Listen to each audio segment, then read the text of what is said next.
Hej. Hej. Vi er fra arbejdsgruppen, som i samarbejde med Implement skal arbejde med at forbedre og effektivisere skolerne i Nord. Og heroppe på vores tavle, der har vi lavet et lille figur, så I kan se, hvordan det er, vi arbejder. Vi har i den her cirkel, der har vi uden for cirklen, der har vi ting og sager, som vi ikke kan gøre noget ved. Men inde i cirklen, der har vi så prøvet at formulere, hvad er det, vi kan gøre noget ved i den her proces, hvor vi skal effektivisere.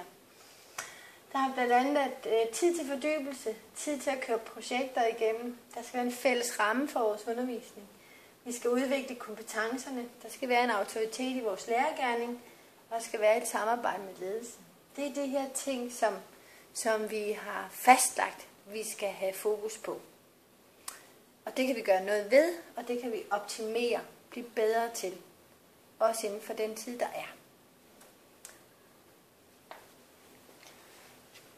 Ja, og vi vil så give et eksempel på, hvad man kan gøre bedre. Og et eksempel det kunne være, at en lærer bruger en frygtelig masse tid på at rette forskellige former for opgaver. Og vi har en hypotese om, at den tid den kan nedbringes, hvis man bruger digitale læremidler i en langt større grad, end man gør nu. Og det er bare et eksempel på et forslag. Det er et eksempel på, hvordan vi arbejder. Vi arbejder med hvordan er det nu? Og så arbejder vi med, hvad indebærer forslaget som i et fremtidsscenarie.